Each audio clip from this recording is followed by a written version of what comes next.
अस्सलाम वालेकुम दोस्तों, उम्मीद करते हैं सब खैरियत से होंगे। कुछ दिन से ना एक तस्वीर वायरल हो रही थी किसी वार्डन की।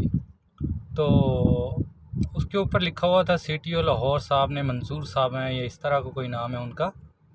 तो उन्होंने लिखा हुआ था कि ये हमारा वार्डन आपके लिए सारा दिन 8 घंटे ड्यूटी देता है धूप में, कि जहाँ पे आम आदमी 8 मिनट भी नहीं खड़ा हो सकता। तो मैं ये कहना चाहता हूँ कि सर, ये वार्डन हमारी वजह से नहीं खड़ा हुआ गर्मी में, ये वार्डन आपकी वजह से गर्मी में खड़ा हुआ है। ये आप लोगों की करप्शन की वजह से गर्मी में खड़ा हुआ है। ये हमारी वजह से नहीं खड़ा हुआ, ये आप लोगों के अंदर जो बेईमानी है उसकी वजह से अंदर खड़ा हुआ है।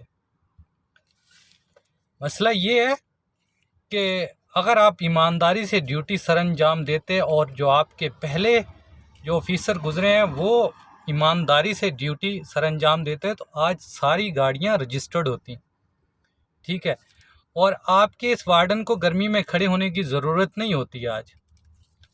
मसला ये है कि हम ये तो कह देते हैं कि भाई ये आपके लिए ड्यूटी दे रहे हैं, वो भी इंसान है, हमें भी पता है, हमें भी उनका एहसास है। लेकिन आपने सोचा है कि ये बाहर क्यों खड़े हुए हैं? सिर्फ आपकी नाअहली की वजह से कि आप लोग ईमानदारी से काम नहीं करते। अगर आप ईमानदारी से काम करें तो ये पाकिस्तान की तकरीबन 19% जो है वो गाड़ियां रजिस्टर्ड ही नहीं है। वो किसी और नाम पे, किसी और जगह पे, किसी इंजन किसी और का है, नंबर प्लेट किसी और की है, मालिक कोई और है, कोई और चला रहा है, ना किसी के टोकन है, ना लेनी ना देनी, वो सिर्फ आपकी वजह से है। फ़र्ज़ करो अगर ये गाड़ियां रजिस्टर्ड होती तो आपके वार्डन को इतनी गर्मी में ड्यूटी सरअंजाम देने की ज़रूरत नहीं थी, क्योंकि अगर गाड़ियां रजिस्टर्ड होती तो आप कैमरे लगा देते। जहां पे बदमानी या कोई कानून तोड़ता है, कैमरे लगे होते, नंबर ओरिजिनल होते, गाड़ी रजिस्टर्ड होती, तो आप दफ्तर में बैठ के काम करते, ना कि रोडों पे खड़े होकर काम करते, ठीक है।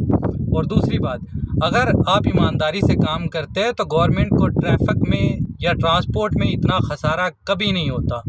हमारे यहाँ क्या होता है, अभी ऐसे ही लगा लें, सिंध पंजाब बॉर्डर पे जब गाड़ी क्रॉस होती है तो वहाँ पे एक्साइज वाले खड़े हैं। वहाँ पे एक्साइज वाले ये नहीं देखते कि भाई आपके पास कापी है या नहीं है, बस वो ये कहते हैं भाई चाय पानी देते जाओ, भाई 100-150 वो ले लेते हैं। भाई गाड़ी जा रही है, चाहे वो अफीम लोड करके जा रही है या कोई और चीज़ खुदा न खास्ता गैर कानूनी लोड करके जा रही है, कोई अता पता नहीं है। हाँ, जिसके बारे में मुखबरी होगी उसी को पकड़ेंगे, बाकी किसी गाड़ी की ना कागजात चेक किए जाते हैं। अगर ना यकीन हो तो कभी सफ़र करके देख लें, बड़ी गाड़ी पे कोई नहीं पूछेगा, ये गारंटी है मेरी, कोई नहीं पूछेगा आपसे। मसला ये है कि हम लोग ईमानदारी से काम ही नहीं करते।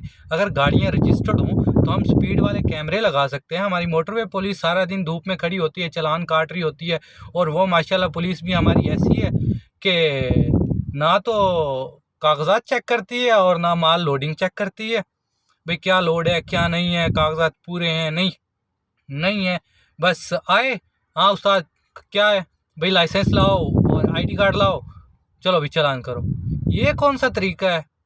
इस तरह तो हम ये ऐसे लगता है भी जैसे हम जंगल के कानून में रह रहे हैं, ना कोई पूछने वाला ना करने वाला, जिसके मन में जैसा है वो करता जाए। इस मेरा मकसद ये है कि ये जो आपने डाला है ना आवाम के ऊपर कि भाई ये आपकी वजह से खड़ा हुआ है, ये हमारी वजह से नहीं खड़ा हुआ, ये आप लोगों की वजह से खड़ा हुआ है। अगर गाड़ियां रजिस्टर्ड होती तो ये धूप में नहीं, किसी गाड़ी में बैठ के AC वाली में उसको कंट्रोल कर रहा होता। इससे गवर्नमेंट को भी फ़ायदा होता कि भाई हर महीने माशाल्लाह मेरे ख्याल में टोकन शार्ट होते हैं, 6-6 साल 10-10 साल हो गए गाड़ियों के टोकन ही नहीं लगे। भाई गाड़ियां रोड पे चल रही हैं, ओवरलोड हो रहा है, ना कोई आ रहा है ना कोई जा रहा है, बस पूछने वाला ही कोई नहीं है। बस दूर से खड़े होते हैं एक्साइज वाले, हाँ भाई उस्ताद बस 5-10 रियाल, वो 10 रियाल कह रहा हूँ, 5-10 रुपये ले लिए।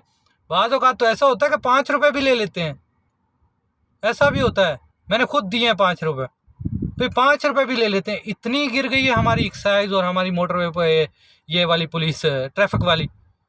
भाई कोई खुदा का खौफ करो, कुछ अल्लाह अल्लाह कर लो भाई, इनको रजिस्टर्ड करवाओ, कोई ईमानदारी पे चलो। हमारे RTO सेक्रेटरी के हैं, वो भी आते हैं, वो भी 4-5 हज़ार लेते हैं, गाड़ी छोड़ देते हैं। या जिसके साथ दुश्मनी हो, जिससे पंगा पड़ा हो, या कोई बदतमीज़ी कर दे उसको तो फिर जेल में। बस इतना ही कहना था। अल्लाह ही हाफिज़ है आप लोगों का।